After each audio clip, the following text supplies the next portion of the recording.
It is true. I do think one of my most important credentials for being here today is having been a Yale undergraduate. I was so excited when Jamie invited me to participate in this class because it really sort of brings it full circle. In addition to being the mother of a child with autism, I also have an older brother with autism, and I know that many of you in this class are also siblings of individuals with autism. So I think that we have a lot in common, and I hope you take some time to talk about the specific role of siblings. I'm not really going to talk about that today, but it's such an important topic and really just very much in need of more study. Siblings are probably the least studied area in autism advocacy. So really, why are we here today? Because autism now affects about 1 in 100 children. Versus the fact that about 15 years ago, only 1 in 10,000 were diagnosed with autism. So that means that in this country alone, every 18 minutes, another child is diagnosed with autism, which means that autism is more prevalent than childhood diabetes, Down syndrome, and childhood cancer combined. And just a few weeks ago, President Obama and the CDC called autism a national public health care crisis. He said the 3 key areas of his healthcare policy were going to be to focus on heart disease, cancer, and autism. And we saw some of that change reflected in some of the new stimulus grants, which I'm going to talk about in a little while. But I also want to point out that a lot of times when we're talking about research, we tend to forget that this is what we're talking about when we're talking about autism. We're talking about children, we're talking about adults, and we're talking about families. And sometimes we tend to get a little bit lost in some of the science that's surrounding autism. But I always like to think about autism as really a combination of scientists and families working together. And I'm sure you recognize this photo. This is one of my favorite photos. I use this photo all the time. I just love how it really shows clinicians, researchers, children, and even, the mom's a little bit cut off, but the mom is there, all working together to help individuals with autism. So what I'm going to talk about today is really, I'm going to just do a quick review of autism and autism advocacy to make sure that we're using the same terms and definitions. Then I'm going to talk about how autism affects the entire family, not just the person who's diagnosed with autism. And then I want to spend a little bit of time focused on why so many families seem to have become so distrustful of the science and the research, and how some of that distrust has really reflected on the care and treatment that they're able to provide to their family members. So I'm sure by now, at this point in this class, everyone knows autism spectrum disorders are really a group of developmental disabilities that encompass classic autism, PDD, NOS, Asperger's, Rett syndrome, and childhood disintegrative disorder, and that we are looking at individuals who have impairment and disability across 3 core domains: social, communication, and behavior. The question I'm always asked whenever I speak is what causes autism, and honestly, we don't know. And that's why there continues to be so much controversy. We know that there's a strong genetic component, or genomic component, as we're starting to talk about now. We know that the environment plays some role, and we know that because of the twin studies. I'm sure you guys have talked about the twin studies. Okay. Well, in general, the genetic studies show that when there are identical twins who share 100% of their DNA, if one twin is diagnosed with autism, the chances that the other twin will also be diagnosed with autism is around 90%, whereas in fraternal twins, we know that if one child is diagnosed with autism, the chance that the other twin would also be diagnosed is around 1 in 15, which is the rate we tend to see in siblings. So we see that there's a strong genetic component, but again, 90% is not 100%. So we also know that even with identical twins who share 100% of their DNA, there's something going on environmentally. We don't know if it's prenatal or postnatal, but something is happening to trigger autism. We also know that what autism really is at its core is a developmental trajectory that's gone awry, really due to social impairments, individuals who for whatever reason are not attending to faces in early childhood, and as a result fail to develop the expertise that individuals tend to develop in people, preferring to develop an expertise in things. And this is reflected in a lot of the face processing. Again, I'm hoping that you talked about some of these face processing studies and some of the atypical brain studies that we see with individuals with autism. We can reliably diagnose autism by age 3. The DSM-4 says autism should be diagnosed by age 3, but because of a lot of the great work that's going on right here at Yale and elsewhere, we're really able to push down the age of diagnosis to around 18 months, and sometimes we can diagnose as early as 14 months. And the reason that's so important is because the earlier we can diagnose, the earlier children can begin to get early intervention services. Again, diagnosis is made based on behavior and often made based on parental questionnaire. There's no medical test for autism.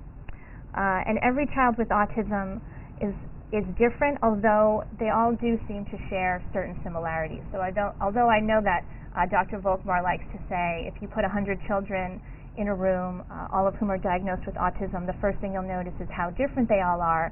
I think you'll also sort of notice that there's something similar about all of them as well. You may not be able to define exactly what it is, but there's something that you can sense that is characteristic of all of them. I always like to talk about the red flags for autism because our foundation spends a lot of time saying, learn the signs of autism, learn the signs of autism. So whenever there's a group together, rather than say, learn the signs of autism, I actually like to take 2 minutes and say, these are the signs of autism. So I think parents spend a lot of time focused on the physical milestones. When you become new parents, you'll know exactly at what age a child should roll over, sit up, pull up to a standing position, at what age they should start to walk, and at what age they should start to run. But it's just as critical now for us to be aware of the developmental and communicative milestones. So we get concerned when a child is not babbling or cooing by 12 months, not pointing at objects in order to draw someone's attention to an object they're interested in by 12 months. Babies should respond to their name by about 12 months. We like to see babies saying single words by about 16 months. They should really be saying 2-word phrases that are novel and communicative, not just repeating something that they've heard in a video or that heard something that you've said. They should really be having those types of novel utterances by about 2 years of age. And anytime any child has any loss of language or any loss of social skills, no matter what age, that's also a red flag for autism. Then there are other symptoms and comorbidities that are typical in children with autism, the first being epilepsy. Anywhere between 30 and 50% of kids with autism are also diagnosed with seizure disorder or epilepsy. A lot of our kids have issues with sleep. Many of them are up all night, including my daughter. She likes to go to bed at 9 and get up at 2, and she's ready to start her day, but I'm not. So it becomes sort of an issue in our household. Kids with autism can tend to get aggressive. I know you're going to be talking about that later on. Some of them can also be very withdrawn. We see people with autism who have no language. We also see people with autism who talk incessantly. So again, it's a very heterogeneous diagnosis, but there are certain things we look out for. The key point that I always try to make is that early intervention is really the best weapon we have right now against autism. Kids can make meaningful gains in skills through early intervention, and about half of them can make enough gains to be mainstream by the time that they're ready for kindergarten. There's some variation in the research regarding how well those kids who are mainstream do when they get to middle school and then have to navigate the social dynamics of the middle school cafeteria, which I think even for a person without a disability is often challenging. But for kids who are in a strong early intervention program, by strong I mean about 40 hours a week of solid one-on-one intervention between the time that they're age 3 and 5, the research is showing that between 30 and 50% of them are able to go on to mainstream kindergarten. And early intervention programs really vary state by state. Unfortunately, the services that your child will receive depends tremendously on where you live, which school district you live in, which state you live in, which is, in my opinion, something that we need to change. And I'm assuming that you're also familiar with the Individuals with Disabilities Act, which is really the legislation that was passed in the 1970s that said our kids are entitled to an education at all. Back when my brother was diagnosed in the 1960s, there was no IDEA. My mother was told that they can't teach kids like him, and he ended up in Willowbrook. So fortunately now we have laws that protect our children, and we have wonderful teachers who want to work with our children, and our children can learn, and they can make gains. They learn differently, but they can learn. The treatments for autism vary far and wide. There are some that are backed by good evidence, and there are many that are anecdotal and can only be described as totally off the wall.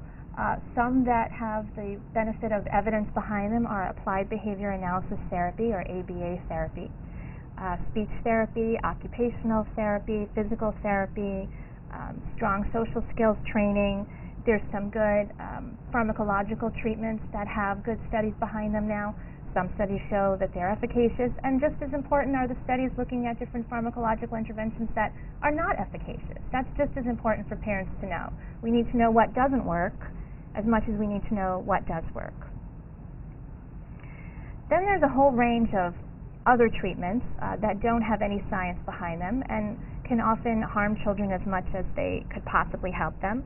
And among these are music therapy, special diets, secretin injections, anti-yeast agents, chelation, which is an attempt to extract heavy metals from a child's body. The idea there being that if mercury might cause autism, then extracting the mercury from their body might help them to be cured. The problem there is that the chelating agents extract all metals, including calcium that you need for your heart to function. So we've actually had a death of a child who was undergoing chelation therapy. I get probably 2 or 3 emails a day touting new and amazing cures for autism. I got one, honestly, just an hour before we started this presentation that indicates that marijuana is a fine treatment for kids with autism.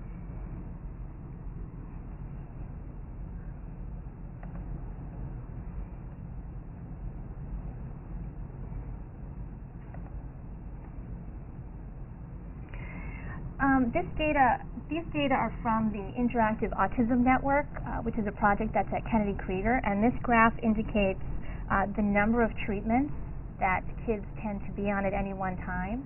What you'll notice is that the median is about 5. So, and these are simultaneous treatments. So what this graph is really showing is that about half of our kids are on at least 5 treatments, and then you'll see, they want me to stand still. Okay. This graph actually extends way out here. There's one child in the survey who was on 56 simultaneous treatments. And given that there's evidence for maybe 5 or 6 treatments, it's a little scary to me to see that our children are being put through these untested, untried treatments, because at the end of the day, this is one of our children, and this is one of our kids, and this is a particularly beautiful kid with autism. That's my daughter, but this is not one of our children, and they deserve to be treated better than to be guinea pigs for individuals who think that they happen to know the cure. Like, try giving your child marijuana, and he might improve. Okay, we'll see. But in general, I think one of the reasons that parents try some of these treatments that have no basis in evidence is really because we love our kids so much, we want them to get better, and we are often in extremely vulnerable states when your child is diagnosed with a disorder as challenging as autism is, and we become very vulnerable to charlatans who are peddling snake oil and the cure du jour, as I call it. Sometimes you feel, well, it couldn't hurt to try this, but it can, because a lot of times I will hear from parents who say that rather than starting applied behavior analysis therapy, which is an evidence-based treatment, they're going to try vitamin therapy for 6 months and see how it goes. And those are 6 months that child will never get back, when applied behavior analysis therapy could actually have made a difference in the developmental trajectory of that child's life. So, whereas, probably giving your child vitamin B12 for 6 months is not going to hurt them, you are still robbing them of the opportunity to make gains in an evidence-based treatment. So autism absolutely affects the entire family, not just the person with autism. There is an impact on marriage, on siblings, on grandparents. Many of our parents report depression. As I was saying, there's a try anything attitude and see what works, because we love our children so much and we just are willing to try anything. There's tremendous financial costs associated with autism. In many states, there's no insurance coverage for even evidence-based treatments associated with autism. Only 15 states in the United States offer insurance coverage for applied behavior analysis therapy. So often parents are paying for these therapies out of pocket, and it can run upwards of $100,000 a year. So parents are mortgaging their house, moving out of their house, moving in with their in-laws in order to pay for therapy for their children. Often one parent also has to leave his or her job. Usually it's her job because of the fact that the children need constant supervision. One parent really has to organize the therapy schedule. In my family, that was me. I used to say that I became the CEO of Jody Inc. Jody's my daughter's name. I had to hire therapists. I had to get them paid. I had to buy them supplies. It became a full-time job.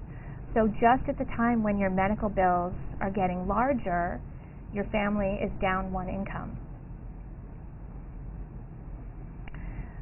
A lot of new data is really showing that the parents of children with autism, in fact, have more stress than parents of typical children, which is expected, but also parents of children with other disabilities. And the research is showing that this stress is in fact related to the behavioral problems associated with children with autism, as opposed to cognitive functioning, which is more ubiquitous across the spectrum of all disabilities. A study last year showed that a lot of the stress was related to the child's sleep problems, and there's one that I can relate to. When I get 3 hours of sleep a night, my stress level is through the roof. It's much harder for me to take care of my child when I've had 2 or 3 hours of sleep than when I've had a full night's sleep. And a really interesting paper this year from the University of Tel Aviv showed that a lot of the stress that parents of children with autism face is because of a lack of resolution with the diagnosis.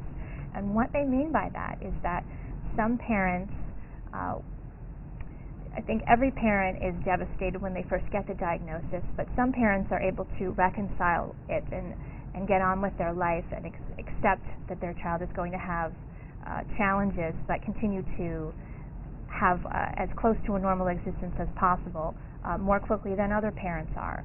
I think this study showed that the median time to resolution was 4 years. So what that's saying is it takes about 4 years until you sort of get past a lot of the grief and devastation and are ready to accept your child and love them for the skills that they have and appreciate all the wonderful things that they still have to offer. Most parents do get to that point. It takes some longer than others.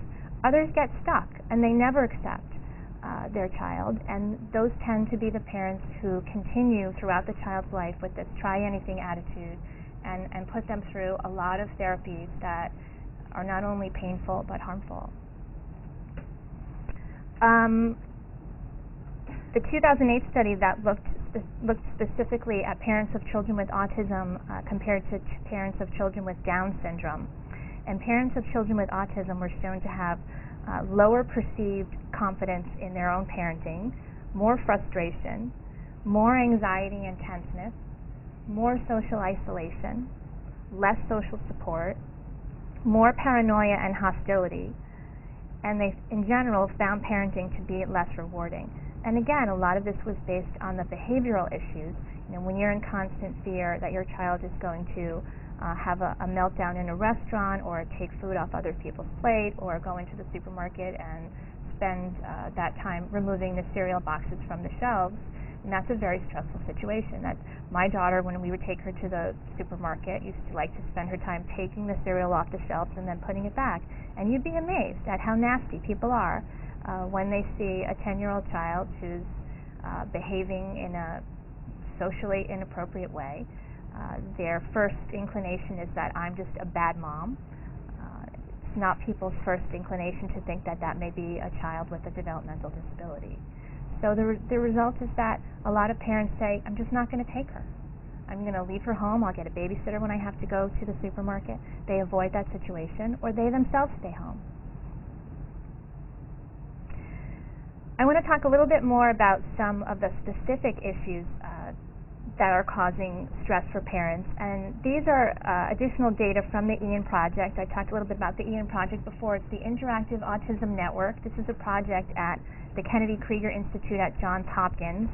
This is a database with about 10,000 parents in it. It was put together for the purpose of gathering information about parents of children with autism so that those children could be enrolled in clinical trials and studies. But it's become an incredibly rich source of information about parenting, specifically parenting children with autism, because the parents have to fill out very extensive questionnaires. So they've really been able to uncover a lot of very rich data. So let me make sure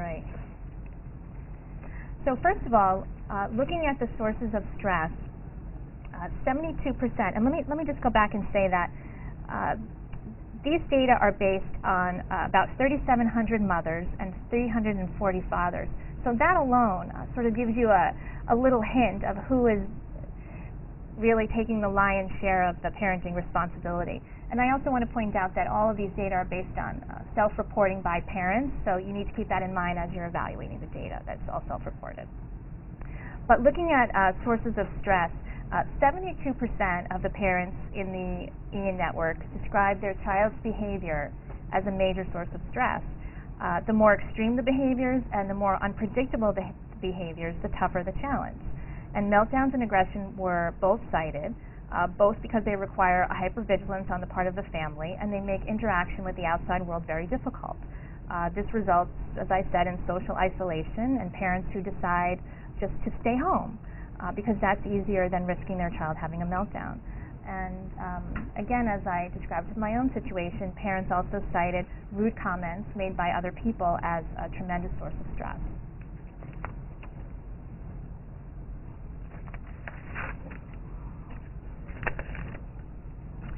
We had 48% of the families in Ian reporting that their child's sleep habits were a tremendous source of stress. Kids with autism often refuse to sleep, like my daughter. They wake up in the middle of the night ready to start their day, or many of them, for whatever reason that we don't yet understand, require extremely little sleep. And this results in the parents' sleep being of very short duration and also of poor quality. Even when my daughter is asleep, I'm worried about what's going to happen if she wakes up and I stay asleep. Is she going to leave the house? Is she going to get into a situation where she might hurt herself? So even when she's sleeping and I'm trying to sleep, it's not that same kind of high quality sleep that you're able to get when you completely turn off. Almost 70% of parents reported stress as a result of difficulty getting treatments for their child with autism. Organizing therapy, finding therapists, hiring the therapist, paying for the therapist, organizing doctor's appointments and medications, fighting with insurance companies, fighting with the school district, and really just worrying about their child's behavior while at school were all sort of cited as a source of family stress. And then there's always disappointment associated with treatments that don't pan out or don't work the way you expected them to or were told that they might. 46% of the families in Ian reported stress from the fact that the therapies that they truly expected were going to work didn't work. They felt very cheated. They felt cheated of both money and time.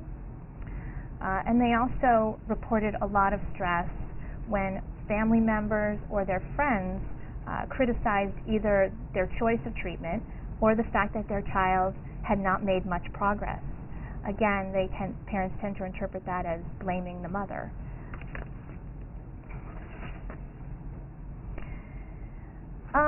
Autism is often described really as 2 steps forward and 1 step back.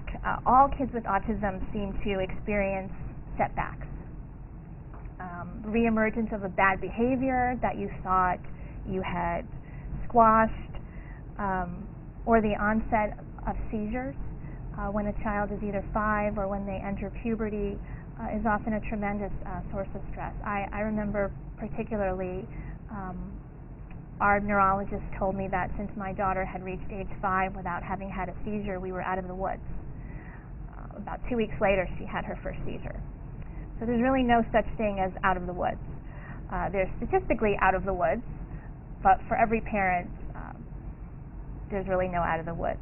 And when those setbacks happen, there's sort of a re-emergence of the grief that you experienced when your child was first diagnosed. And sometimes these setbacks also require you to find a new school for your child if it's a particularly challenging behavior, or to find a new type of therapy or a new therapist to provide the intervention. I really don't know any parent of a child with autism who doesn't worry about what's going to happen when they're no longer there to take care of their child themselves.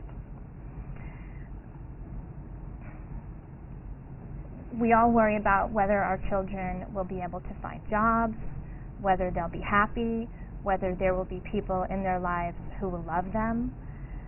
We worry about our other children. Will they be the ones who will need to take care of them? Will they be equipped to take on the schools and Medicaid and all of the agencies that are required? And is that fair for us to ask of our non-disabled children, that they be the ones to take this on? So I think we spend an inordinate amount of time, and I think the number there is something, 89% of parents spend a lot of time worrying about their child's future. So really, based on all this data and all of the stress that parents are under, what is it that we really need? For one thing, we need a much more compassionate community, and that comes with awareness, and I think we've seen some improvements there. We've certainly seen heightened awareness over the last few years of autism. We absolutely need insurance coverage, and there's been some progress there as well. In the last few years, more states have passed mandatory insurance coverage for evidence-based treatments for autism. We need more educational professionals to work with our kids in school. We need more therapists. But mostly we need, in my opinion, we need more research, because we're not really going to be able to provide our children with the answers they need and the improvements in their lives that they're entitled to without research. And then we also need to do a better job getting the research that's done into the field where it can be implemented. So when I talk about research, I'm really focused on research that's yielding actionable information for parents. So for example, we need to know what causes autism, so that once we understand the mechanism of action that triggers autism, we'll be able to start to create targeted therapeutics that could really intervene in some of those pathways. And we've seen some of that happen now in the work with Fragile X, where information has been gleaned about specifically what causes Fragile X, the proteins associated with the genes in Fragile X, and compounds have been developed to dampen down proteins that are overproduced in children with Fragile X, and those compounds are now in clinical trials. The NIH announced yesterday that they've begun a clinical trial of a very promising compound that could really reverse some of the effects of Fragile X. So my hope is that we'll be able to do that with autism as well. We need to know from an evidence-based side what treatments and interventions work. We also need to know what doesn't work. A study that shows a particular drug is not efficacious is just as valuable to a parent as a study that shows what does work. So we had a few years ago the secretin trials, where parents were injecting their children with a pig hormone derivative because there had been anecdotal information that this had helped some children with autism. So because there was a lack of evidence on either side, parents said, well, I have to try it. I owe it to my child to at least try it. There were several good studies done. Secretin was shown to be completely non-efficacious. And fortunately now you don't hear very often. Every once in a while you still hear about a child who's getting secretin injections, but by and large, because of that research, children are no longer getting injected with pig hormones. I think I'm going to just go through this very fast in the interest of time, but these are some examples of really evidence-based studies that are valuable to parents. We had a study that came out just a few months ago that looked at incidence of gastrointestinal symptoms in children with autism. We hear that a lot. We hear that, well, children with autism have all kinds of GI issues. But the question is, do they have GI issues at a greater rate than children in the general population? No, not that they have GI issues, but does it occur at a greater rate, and therefore is it a clue? And what this study showed was no, they don't have GI issues at a greater rate than children in the general population. We also had a study that came out a few months ago in June, actually 2 studies, that looked at citalopram or Celexa and also Lexapro, which is an SSRI. SSRIs have been used on kids with autism. And both of these studies really showed that citalopram was not effective. That's useful information, and I think a lot of times scientists are reluctant to show data that didn't support the hypothesis, but from a parent's point of view, it's just as important for me to know that Celexa is probably not going to help with repetitive behaviors, so that I don't waste time and expose my daughter to the side effects of putting her on Celexa. So I talked a little bit about Fragile X. We also had a lot of movement in Rett syndrome, again, really using novel compounds to target the core symptoms and showing improvement in learning capability even in adult mice. So that was a tremendously exciting paper for me, because it really shifted the whole way we think about developmental disability. So I'm just going to skip through that. But I think given that so much of the science is clear and so much is unknown about autism, why is it that in society today parents in general are reluctant to believe the science, and there continues to be this discord in the autism community regarding what we need to study, how we should study it, and how we should treat our children? And I think a lot of this, there are many sources of the distrust. I think one is the legacy of the refrigerator mother theory, which is blame the mom. I don't know if you've talked about the refrigerator mother theory, but that was basically a theory that said children became autistic because their mothers were too cold and couldn't bond with them properly. So their children retreated into this world of self and stopped talking and showed all these symptoms as a way to rebel against their mother, who was a bad parent. There's still a lot of stigma associated with having a child with autism. There are still people who think that there's nothing wrong with your child that a little better parenting couldn't take care of, that it's really just a discipline issue. It's not a organic disability at all. So we do still hear that. I think, as we were talking before, many families continue to be traumatized and desperate and will try anything.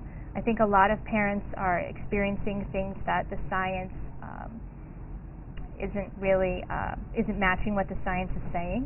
I think a lot has to do with the attitudes of some of the doctors and professionals that parents have encountered. A lot of the pediatricians have not helped the parents to feel heard. They've been very dismissive of parents' concerns. I think we really need to look there at a new way for doctors and parents to communicate and work as partners in their child's health, as opposed to the doctor playing the role of parent and the mother playing the role of child. There's definitely a different degree of education with regard to science in the parent community. We have some parents who are themselves scientists and researchers, and we have many parents whose educational level did not include a lot of rigorous training in the scientific method.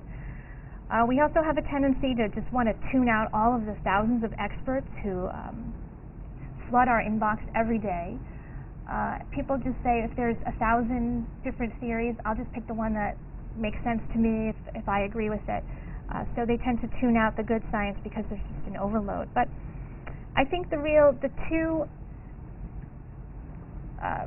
key causative factors for why families have become distrustful. One is the internet. On the internet, all opinions are created equal. Anyone can post a blog. Anyone can start a scientific journal online. So anyone can now say, well, this study was published in a scientific peer-reviewed journal. You really have to look at who are the peers and where is the journal published.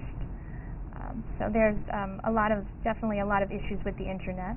And then the influence of the media and the cult of celebrity, where in our society we have really become more willing to trust celebrities than doctors. With regard to the internet specifically, again, going back to Ian data, 81% of parents said they got information about autism from the internet. And you really have to wonder about the sites that they're visiting. Are they visiting sites like Yale Child Study Center or NIH or CDC? Or are they visiting sites with less reputable information that's not scientifically based, like marijuana can cure my child's autism, you should try it too? With regard to the media, I mean, I could talk about the media's complicitness in this all day. The media, one of the things that bothers me tremendously about the media is and I was a member of the media. I was a producer at NBC for 14 years before I became a professional autism advocate. So I really sort of blame my colleagues here. Is something that Dr. Paul Offit has called the fallacy of balance, which I've started to refer to as casting in the media. He talks about the fact in his book, Autism's False Prophets, that the media feel compelled to show both sides, even when two sides are not supported by the weight of scientific evidence. So with regard specifically to the vaccine issue, although dozens of studies have failed to show any sort of causal link between autism and vaccines, when they report on a new study, the media feels compelled to show a parent who says, well, I still think that vaccines cause autism. And by showing two sides of that issue, it looks to the average person watching that each side is equally meritorious. It also looks like half the parents feel one way and half the parents feel the other, when in fact, many times it's very hard for CNN or CBS to find a parent who's willing to say, no, I'm not vaccinating my child because I still think it causes autism. And this is what I've started to refer to as casting. I will get calls from the media saying, I need a mom in Idaho who has a child with autism and doesn't vaccinate, and I haven't been able to find one. And my response is, well, maybe that should tell you something, that you haven't been able to find one. But they specifically will go out and call the advocacy groups and say, can you find me a dad who thinks that vaccines cause autism? Can you find me a dad who's thinking of divorcing his wife because of autism?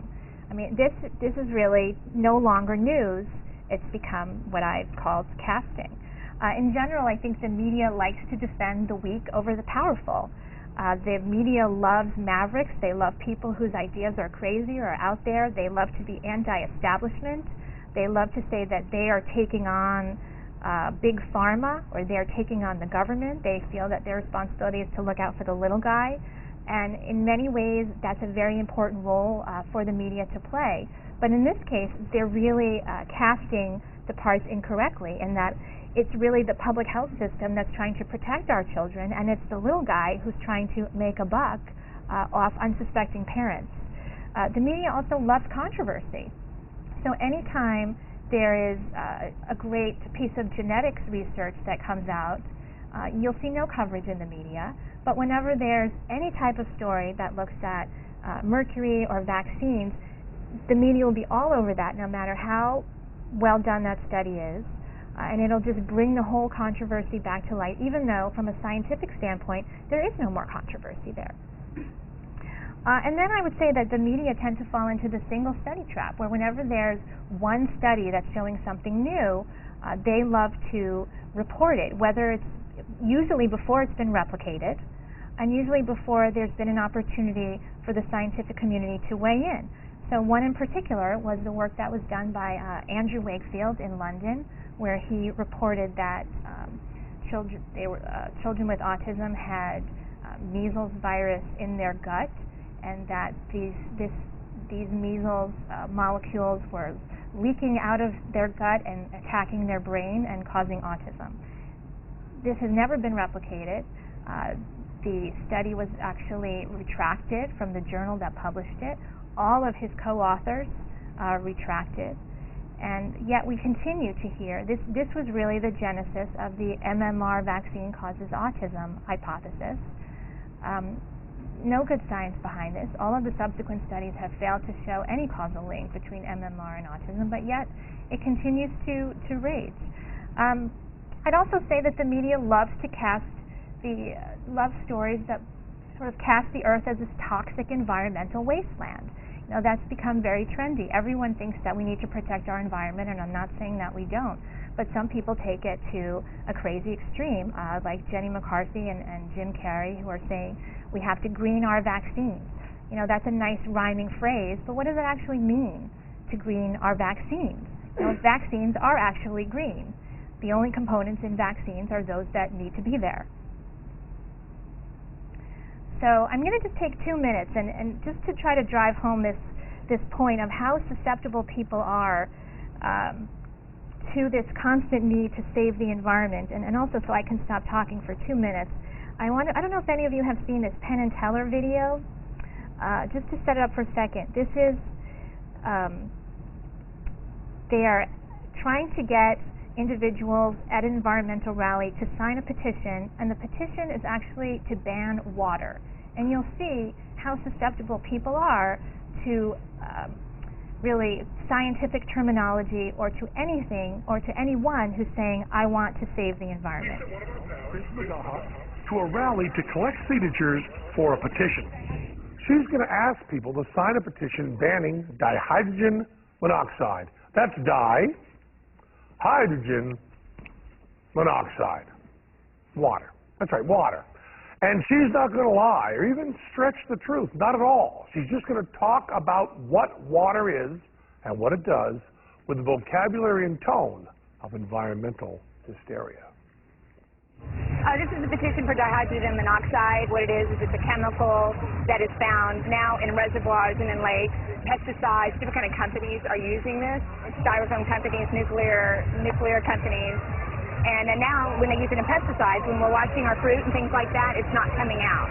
Which of course means that it ends up in the grocery stores and in our baby food and stuff like that. It causes excessive sweating, excessive urination, anything to help the environment. These people signed. We don't know if they thought, but they signed. There we are. Can I get you guys to sign a petition? What for?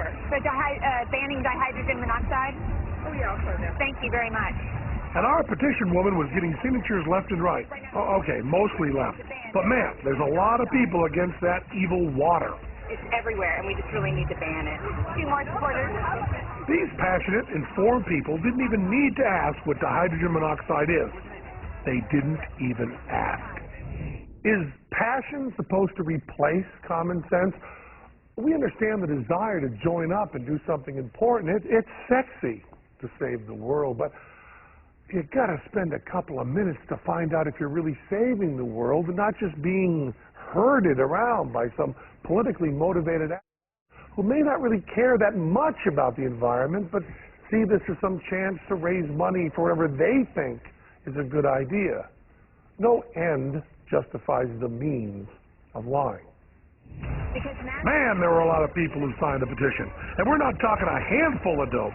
We're talking hundreds. It causes a lot of urination, vomiting. Yeah, I'm familiar with it. Oh, okay. Even the head organizer of this rally signed the petition eagerly. Thank you very much. Thank you. Hi, will you sign my petition? And our petition was still getting signatures. Companies, like pesticide companies, styrofoam companies, nuclear companies, all of these people use it. Finally, we let her tip it. Are you concerned about water? I am, yeah. Is water something that should be banned? What sort of water? Water. Should be banned? Yeah. No, I don't think so. I think we need to drink water, and I don't know what you mean by water should be banned. His petition is to ban water. Dihydrogen monoxide is water. H2O. No. Yeah. Okay. Yeah, we set these folks up. But it does show that maybe they're not so much environmentalists as they are joiners of anything. So I showed that, as I said, first to give me 2 minutes to stop talking, but really to just show how susceptible people are to scientific terminology and how we all want to be joiners. We all want to feel like we understand and are part of what's going on, and that we're doing what's best either for the environment here or for our children, even though that's not really stemming from any sort of scientific evidence. Here, we were talking about banning water, and people were eager to do it because they thought that they were doing something good. They didn't really understand the science behind how banning water might not be such a good idea. I don't think it's all parents, though. I don't want to put all the responsibility on parents for why science has not been triumphant in the autism arena.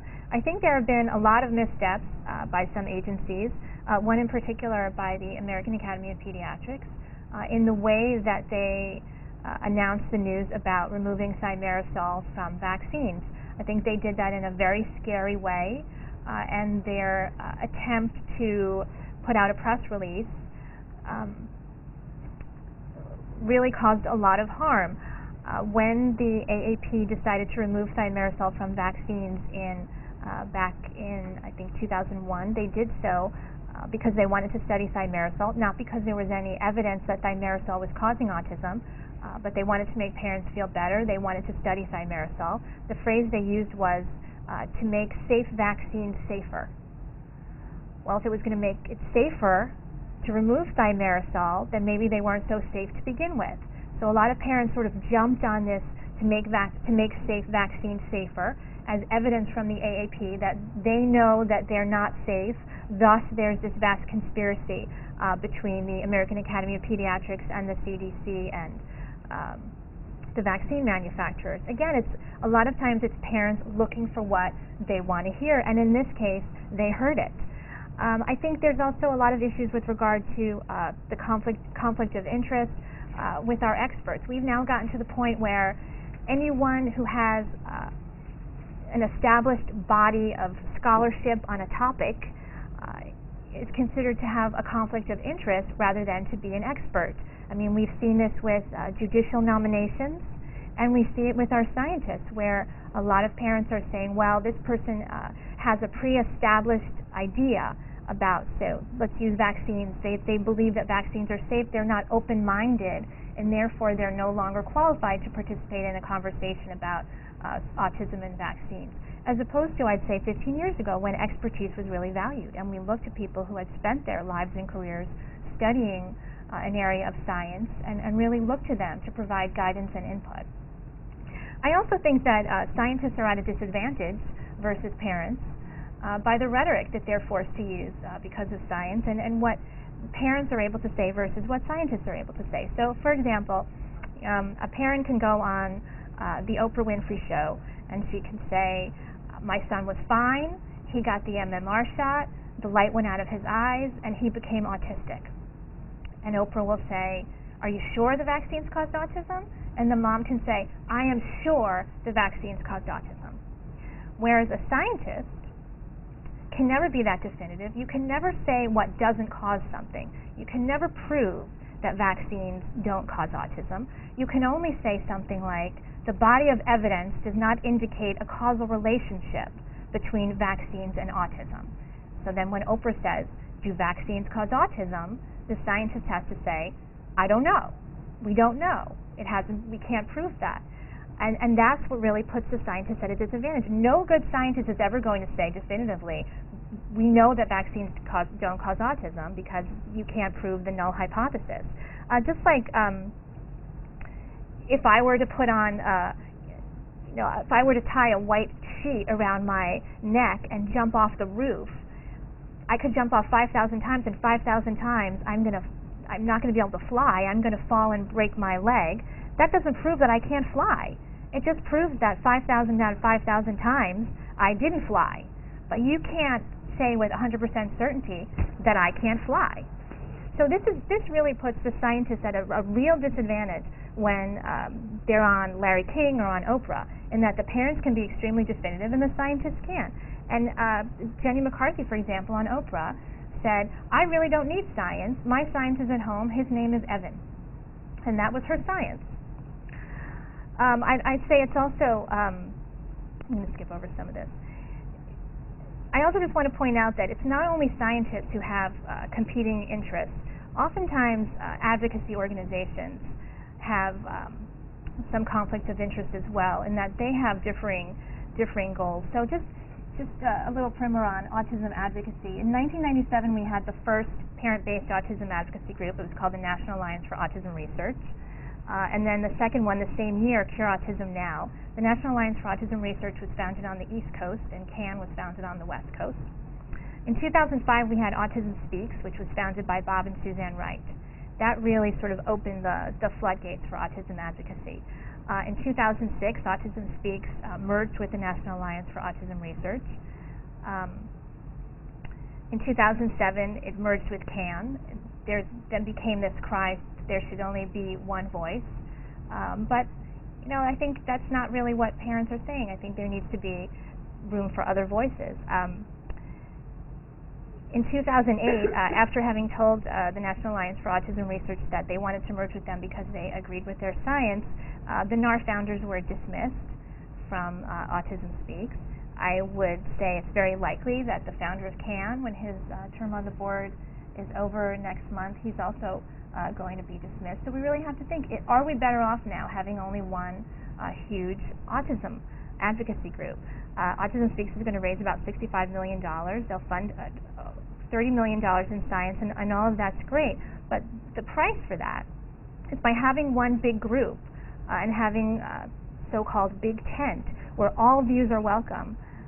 You sometimes have to give up speaking in favor of the science. The way you raise $65 million is you have to attract a lot of donors. And the way you attract a lot of donors is by not saying anything that's going to piss off any donors. So because there are so many parents who have differing views, the advocacy groups have had to be quiet on issues regarding the science because there are so many parents who still don't want to be told what the science says, or who actually come out and say, I don't care what the science says, my science is at home, his name is Evan. So, I think we're going to continue to see some of this discord remain in the autism community, but the important thing is that we are moving forward with autism research. We now have a federal strategic plan for autism research where parents are very involved in giving input as to what needs to be studied. The public participation really resulted in a very consumer-focused research plan that's really looking at how we can get information that families and individuals with autism need.